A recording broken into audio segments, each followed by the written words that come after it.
শখের রাজা শেখ আমারের পক্ষ থেকেই সকলকে জানাই প্রীতি ও শুভেচ্ছা। যারা দেশে এবং দেশের বাইরে যারা আমার ভিডিওটি দেখছেন বা সাবস্ক্রাইব করছেন তাদেরকেও শুভেচ্ছা জানাই। যারা সাবস্ক্রাইব করেন নাই আমার চ্যানেলটি সাবস্ক্রাইব করে নিত্য নতুন ভিডিও পাইতে আমার চ্যানেলটির পাশে থাকবেন। আমি একটা কথা আপনাদের সাথে আজকে শেয়ার করি। আজকে কিন্তু দিনের তাপমাত্রা অনেকটা কম।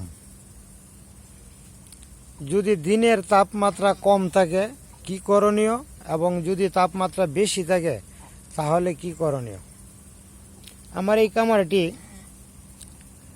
নেত্রকোনা জেলাধীন মোহনগঞ্জ উপজেলায় অবস্থিত। আমি আশাবাদী ময়মনসিংহ বিভাগে আমার এই খামারটি মোটামুটি অনেক বড়ই। আমি প্রতিনিয়ত ওই হাঁসগুলির পরিচর্যা করে থাকি।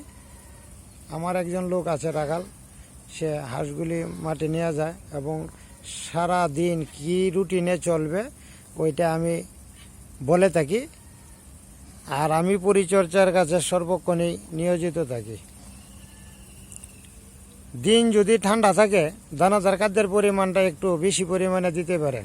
সবুজ ঘাস তো এমনি খাবে, যতটুকু খাবে, কিন্তু ঠান্ডার দিনে দানাদার খাদ্যের পরিমাণটা একটু বেশি দিলে কোনো সমস্যা হবে না। অর্থাৎ দানাদার খাদ্যের মধ্যে আমরা সাধারণত ধান বুঝি, ধান বা গম। আমি গম ব্যবহার করি না, আমি সাধারণত ধান দিয়ে থাকি। এখন ধান যেহেতু আমি দিয়ে থাকি, তাহলে আমি যদি ধান দিয়ে থাকি তাহলে বাবু এক মিনিট, আমি যদি ধান দিয়ে থাকি তাহলে ধানের কিন্তু একটা তাপ আছে, অতিরিক্ত তাপ। যে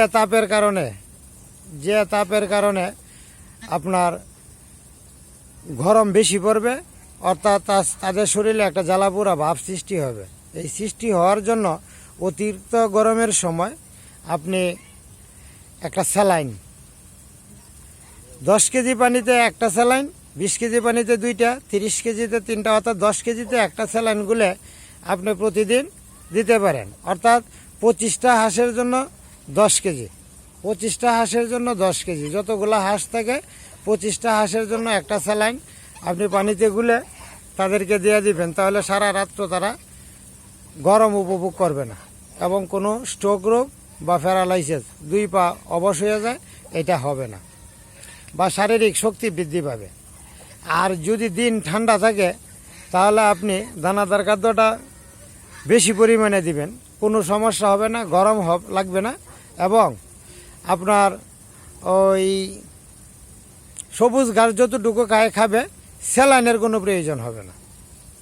গরম থাকলেই স্যালাইন দিতে হবে। যদি স্যালাইন না দেন তাহলে মাথা ঘুরাইতে পারে, পানির মধ্যে নামা মাত্রই দেখবেন মাথা ঘুরাইতেছে, অথবা শুকনার মধ্যেও মাথা ঘুরায় অর্থাৎ এদিক সেদিক করে হাঁটতে পারে। এতে করে আপনার হাঁসের একটা ক্ষতি হইতে পারে। তাহলে আপনি গরমের মধ্যে স্যালাইন অবশ্যই দিয়ে রাখবেন, ঠান্ডা হইলে স্যালাইন দেওয়ার প্রয়োজন নাই। আর যদি ঠান্ডা থাকে ধানের পরিমাণটা একটু বেশি পরিমাণে দিবেন, তাহলে গরমের চাপটা বেশি লাগবে না। আর যদি অতিরিক্ত গরম থাকে তাহলে দানাদার খাদ্যটা 2টা বা 2.5টার পরে দিয়ে দিবেন। 2.5টার পরে অতিরিক্ত গরম লাগার কারণে ওরা আবার কিছু ঘাস খাবে। যদি দানাদার খাদ্য খাওয়ার পরে যে গরমটা হয়, শরীরে যে তাপমাত্রা আসে, এটা ঘাস খাওয়ার পরে আবার সমপরিমাণে আইসে পড়ে, অর্থাৎ সমান হয়ে যায়। এরপরে রাত্রে আবার স্যালাইন দিবেন, তাহলে দেখবেন তাপমাত্রাটা কম হবে। এই বিষয়টাই আপনাদের সাথে শেয়ার করার জন্যই আমি আজকের এই ভিডিওটি করলাম। যারা আমার চ্যানেলটি সাবস্ক্রাইব করেন নাই দয়া করে সাবস্ক্রাইব করে নিত্য নতুন ভিডিও পাইতে চ্যানেলটির পাশে থাকবেন। দেশ ও বিদেশে যারা আমার চ্যানেলটি দেখতেছেন তাদের সকলকেই আবারও প্রীতি ও শুভেচ্ছা জানিয়ে আজকের ভিডিওটি এখানেই শেষ করছি। ধন্যবাদ সবাইকে।